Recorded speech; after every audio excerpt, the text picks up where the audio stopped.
Howdy, folks. Chuck Sheely here with Inside Cool Music Magazine. Compelling stories from authentic musicians. We're here to talk about real deal music with real deal walk the walk musicians. And today we're here with Greg Wood. He's a renowned cellist, both acoustic cello, electric cello. He plays with Symphoria. He's played with dozens of symphonies, if I don't know, dozens, at least dozens, maybe hundreds. We'll find out. But right now we're going to introduce him right here. Greg, welcome to our show. Thanks for being here. How are you? All right. Thanks for asking me to be here. So you've had a very robust career, and it reaches into different things, areas of music, different ways. Kind of goes with the territory. And it's part of staying alive as a musician too, I'm sure. You're a teacher as well. So, when is the first time when it occurred to you that you are a musician?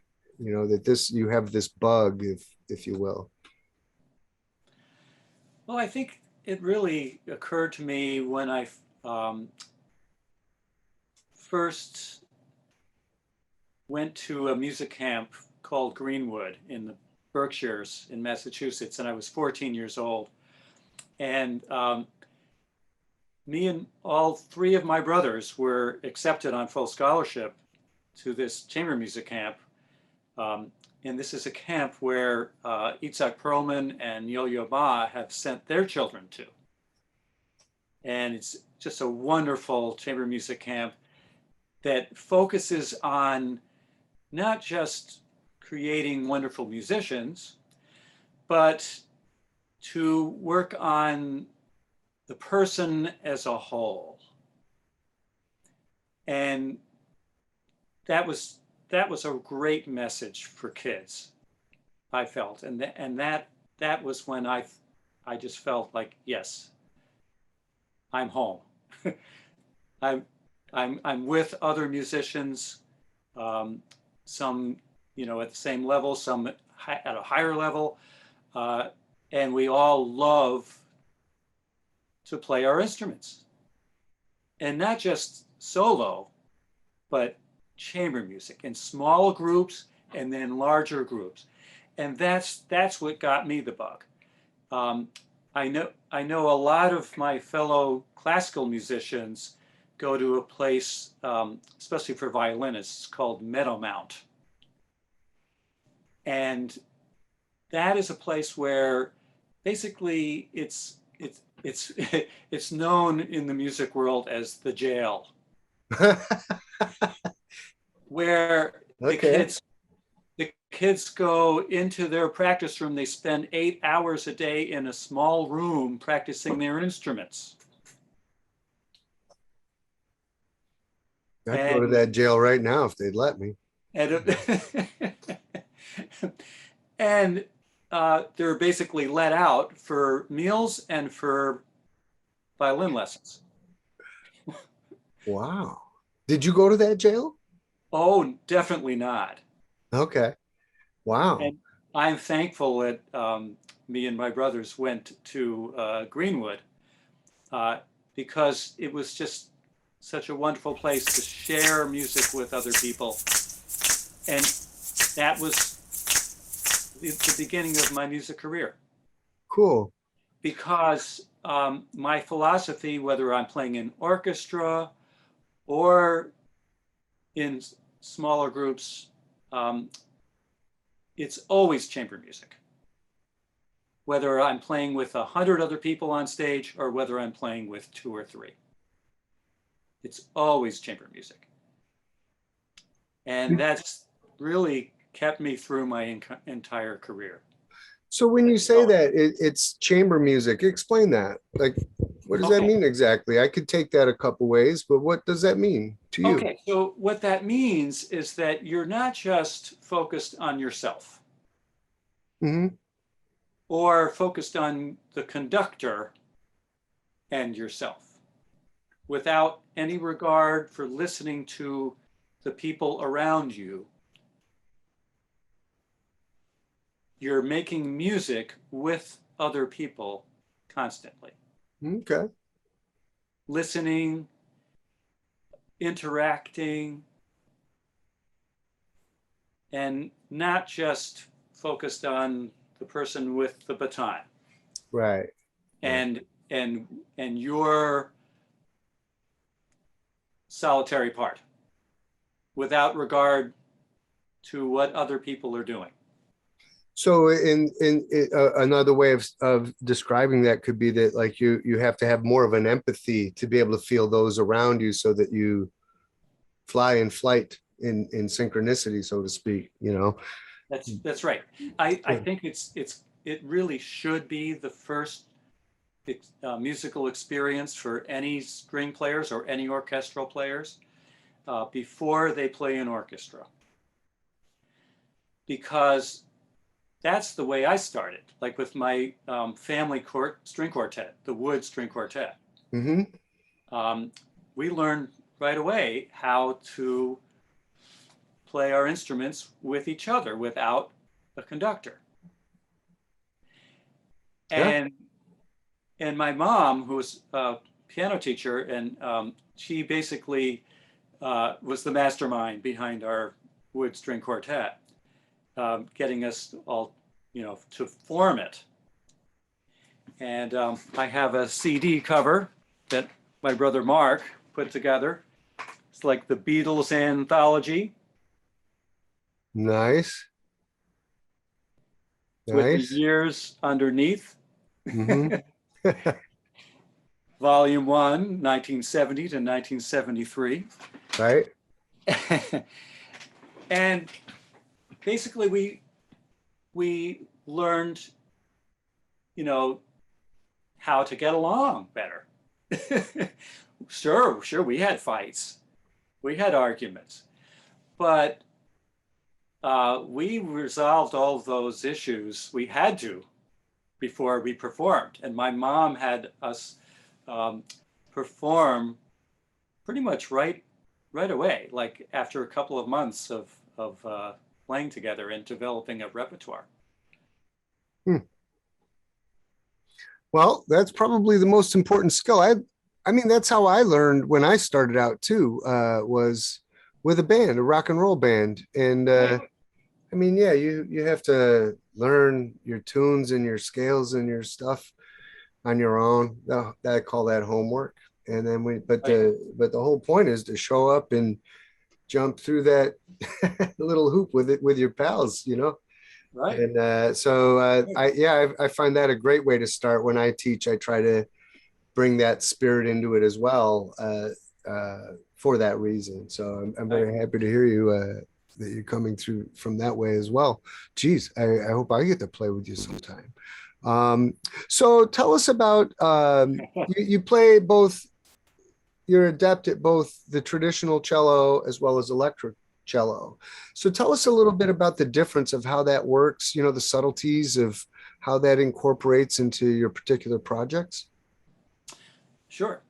Well, so I started on the acoustic cello, and I'll just take it out of its case so I can show you.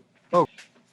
And so this cello has only 4 strings. And that's what is traditional with what's called the Stradivarius model of the cello. Uh-huh. That's the design of it. So it has 4 strings, A, D, G, C, tuned in fifths. Yeah. And this particular instrument is about 118 years old. And there's the back. Beauty. And then did you ever put a mic on that? I have a contact mic. And because I played shows, especially recently, first with the Trans-Siberian Orchestra. Mm-hmm. That's how I started to collaborate with my brother Mark on electric instruments, even though I played my acoustic cello when I was in this Trans-Siberian Orchestra. Huh. And then after a while, he had started designing an electric cello after he had just made his initial designs of his Stingray first, his Stingray violin, and then, of course, the Viper, which started out, I believe, as a 5-string Viper, and then he designed a 9-string Viper violin, all tuned in fifths. And so this Cobra cello, even though it has one missing string, it's really supposed to be a 6-string cello. Right now you see this has 5 strings. And when I initially bought it from Mark's company, he asked me first, well, would you like to have it fretted or not fretted? And I said, oh, definitely not fretted, because I'm so used to that. Sure. Regular cello. And so, as you can see, there are no frets on this. Now, the challenge to playing the Cobra cello is that it's not designed to be for use to be sitting down. Though I can get an attachment, so I could be able to play the instrument sitting down, but it's designed to stand up like this. I see. And then what's fun about it is that you can kind of swing it around when you're playing. And so that's, of course, very different. It changes your playing technique a little bit from playing the acoustic cello. Sure. And what's funny is also the tuning pegs are all in a row, like this. Oh, like a Strat. Yeah. Yep, it's like a Strat. But the tuning pegs on the acoustic cello, I'll show you here, are different. 2 on the right, 2 on the left. More like a shamisen. And so every time I go and play my Cobra cello, I have to take a second, realize, okay, where are the pegs for the strings, for each string, because it's very different from what I'm used to. You actually have to look at it.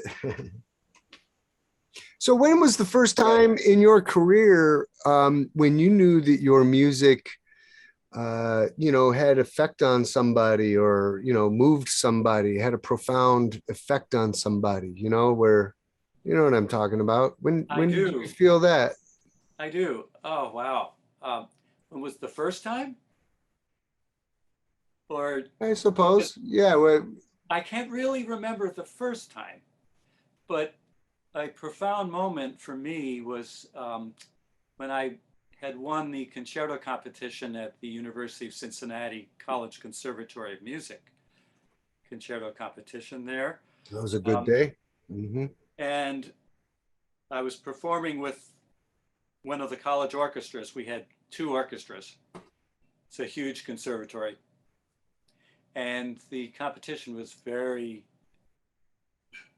competitive. Hence the term competition. And you know how they get at those things. Right.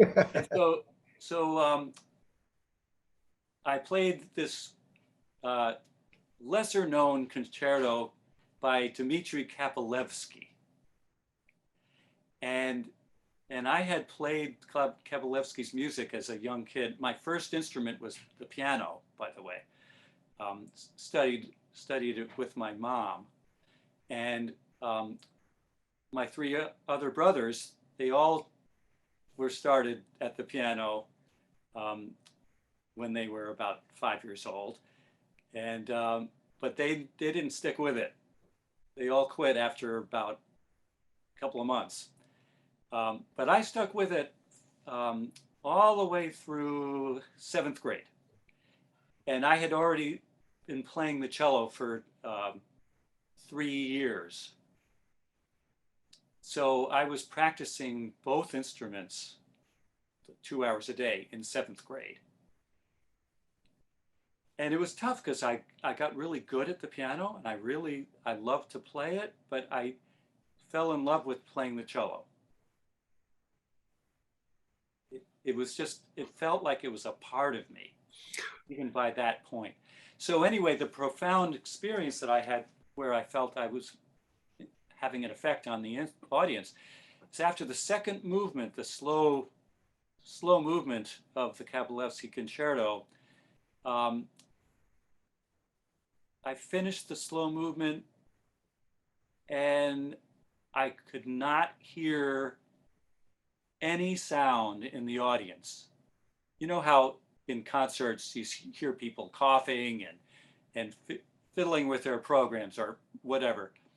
But I knew I had reached the audience and there was utter silence. And that was a profound moment for me. What do you listen to when you're painting or staining or running? You know, those things. What do you listen to when you do those other alter activities? Well, that's an interesting question. And the thing is, so I run a lot, and I've run like 5 marathons and 3 half marathons, and so through most of that training, when I did listen to like a Walkman early on, I never listened to classical music. The main reason why is because of the beat and the rhythm of my running. And I hate to run to something that is just not at the same tempo. So it always was rock and roll. It was rock music. Yeah. All for right. Sure. So I really enjoyed Beatles, especially from the White Album. Hmm. Also, The Who and Roger Daltrey, who I actually got the pleasure of performing with on his tour about 3 years ago. And so Wow. that was really cool. And so yeah, when I'm running or painting or whatever, I that's what I listen to. So yeah, when I'm doing some stained glass work, which is what I do, I learned from my dad, who was an artist. But sometimes I paint in watercolors, and those are times where I would listen to classical music because it's a little more calming and peaceful, and that gets me in the right frame of mind for those quieter activities. Interesting. I was asking because that was my degree was in fine art as a painter. So Wow. I always had the headphones on listening to a million things. And so it's curious to me it's common that artists who do music also do photography or painting or something like that. So that was a Right. selfish question. You know, what do Oh, my that's a pals in great art question. do? Great question. What's your frame of mind when you're practicing versus when you're walking up the steps to go on the stage? Tell our readers the difference of frame of mind that goes into that, if there is one. Oh, there definitely is. So going into rehearsal or just a practice session on my own at home, um, my frame of mind is really just organizing my time and to be as efficient as possible. Especially now, well, since I became a professional musician, um, you have to prepare music a lot more quickly than you did in school, in college or younger. Uh, Whereas, like a kid in 10th grade, uh, when I was at that age, I was practicing about 2 hours a day, but focusing mostly on just one solo piece for about 6 to 9 months, just that one piece to prepare for an all-state audition. Um, Now, I mean, as a professional, I've got to practice really efficiently. So in 10th grade, I would spend 10 or 15 minutes on scales and technical exercises. Now I barely do it five minutes because I have so much else to cover in so little time. And a typical rehearsal schedule for the symphony or Symphoria right now is basically we'll get the music hopefully 2 weeks in advance of the first rehearsal.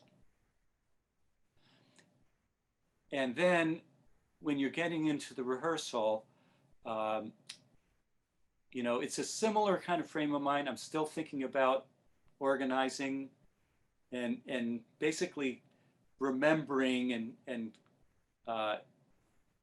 how I worked on certain passages. And then now's the time to just let it flow. Because you can't stop in a rehearsal to figure out a passage. That was work they had to do before you get into the rehearsal.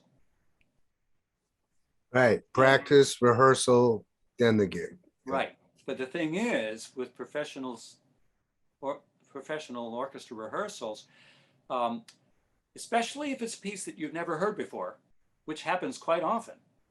And a lot of times there aren't recordings available because we're doing a world premiere. And so what I do is I study the score. I learn everybody else's part. And that's really important. So it's that extra study.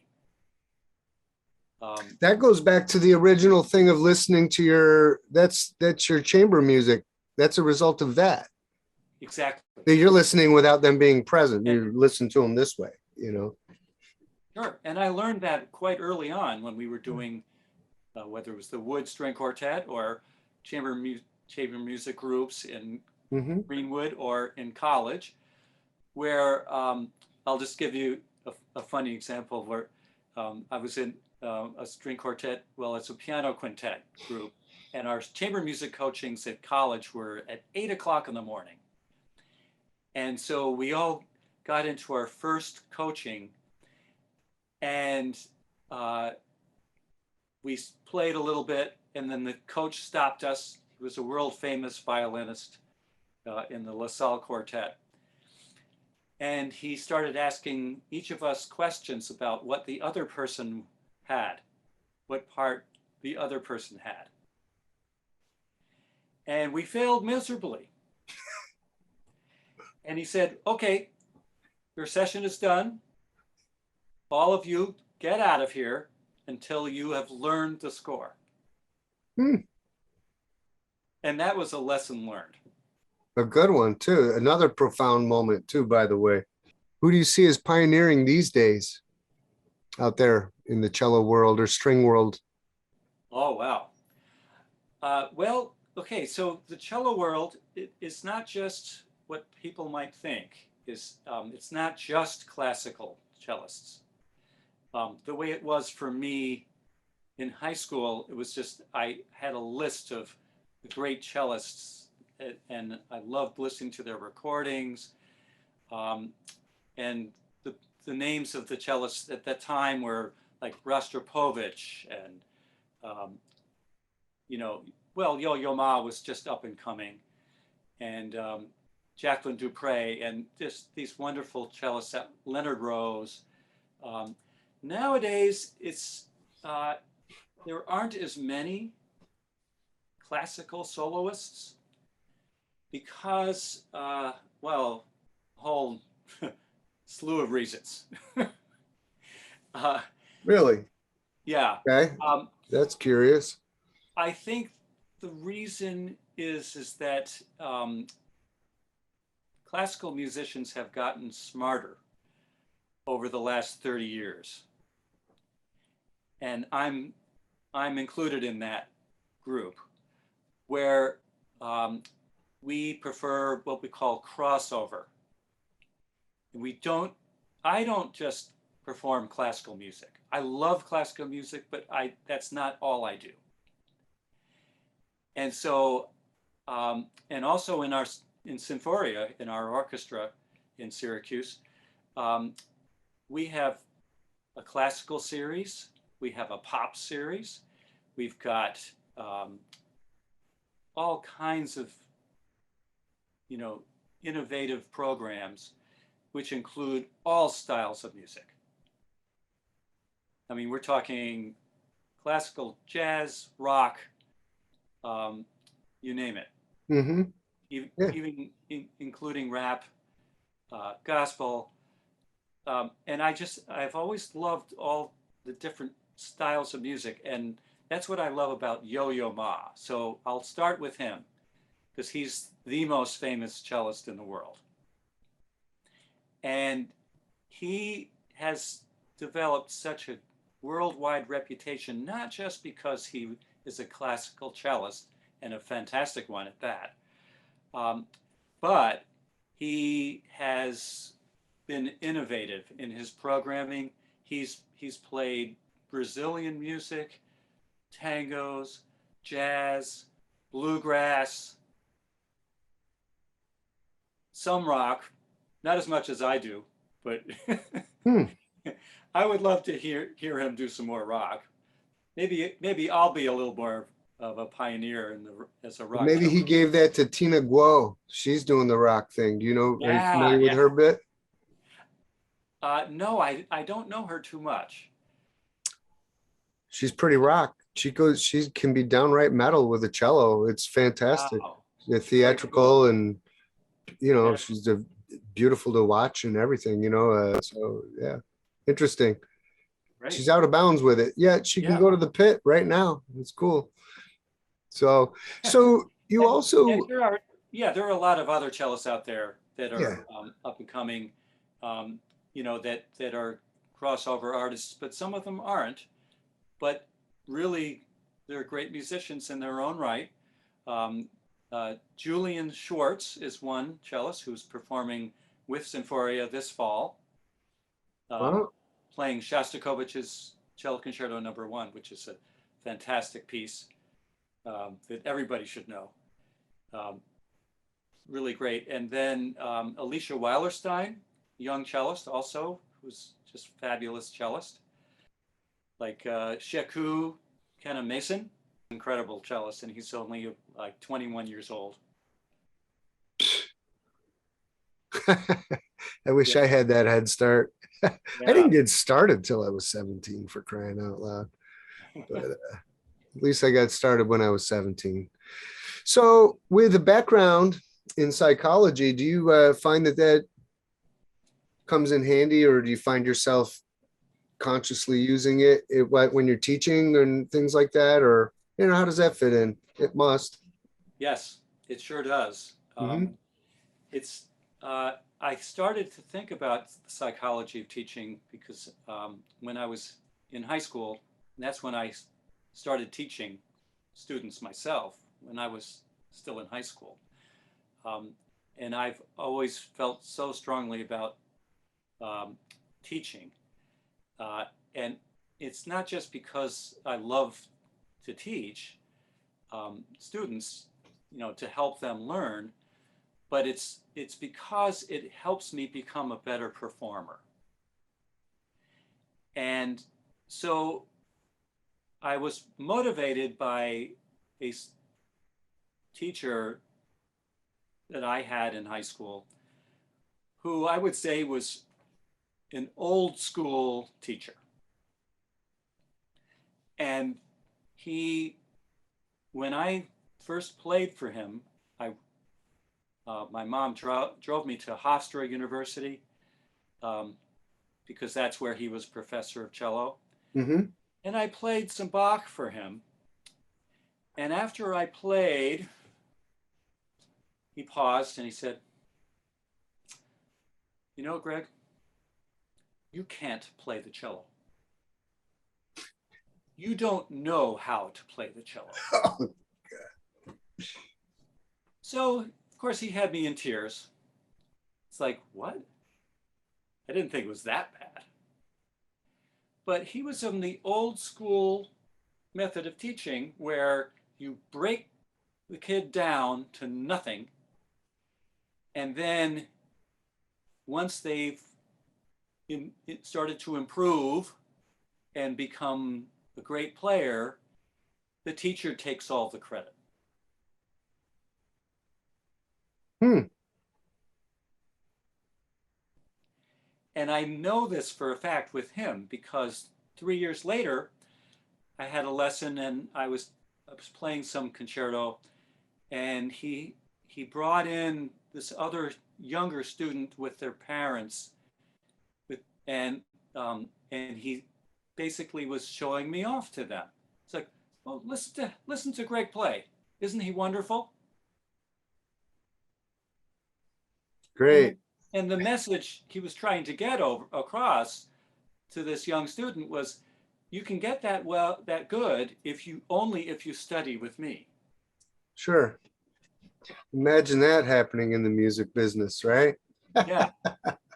So that motivated me to be the best possible teacher I could be in terms of Good. psychology and being positive, and not just being positive with the students. It was more like helping them learn with every lesson, learning how to teach themselves.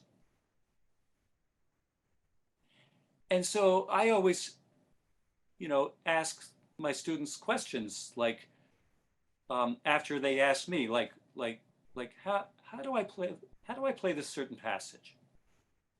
And I immediately turn it over to them and said, how would you go about working out this passage? And they kind of look at me funny, like, Yeah.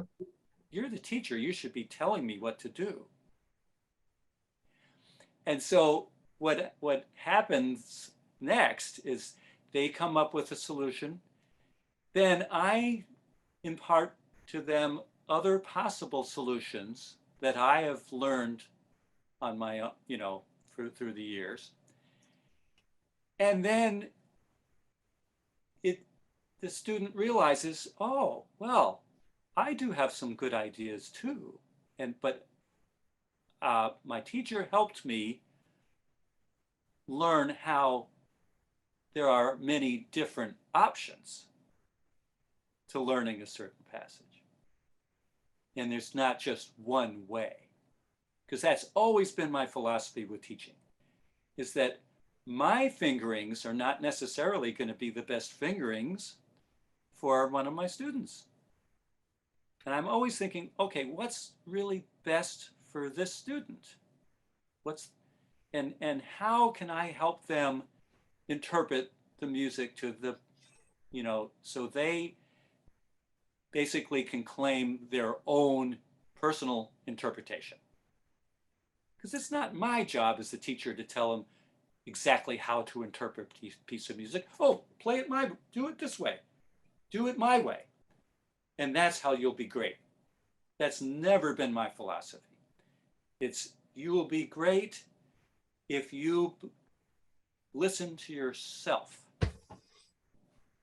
as well as listening to your teacher. Thank you for that. I mean, that's just not teaching somebody to do what you know. That's teaching somebody how to think and be creative, which is a whole different permission to you teach people silently to take permission in their own lives to go for it. So thank you for that. I think we need more people like that. That's something that means a lot to me to hear you say that. So I'm happy to know you just on that alone. I hope I shake your hand soon, actually. That would be great. All right. Well, tell our readers where we can stay in touch with you. How do they find you online and keep in touch with what your actions are? The easiest way to keep in touch with me is through the Symphoria website. Okay. So that's experiencesymphoria.org. Okay. They can see it right there. We have it up here on the screen. And if people aren't sure how to spell Symphoria, it's Symphoria. Okay, folks, if you had a great time, make sure you go check out Greg Wood. Thank you, Greg Wood, for visiting with us here at Inside Cool Music Magazine today. Compelling stories, authentic musicians right here. Make sure you hit our like button. Please share it with your friends. Our new premiere. This is our new premiere issue, by the way, which is even more special. This is our very first issue. So we're very glad you're here. We're very glad that Greg and his brother Mark are going to be part of our feature this month. Make sure you check out this other video we're doing with Greg and Mark, along with our editorial director, Jason Emerson, here at Inside Cool. We'll be having a full-on interview with the two of these gentlemen here in just somewhere over here else on the website. Tell all your friends, sign up for our newsletter. Have a great day. Enjoy the music. Keep playing. Stay cool. Thanks.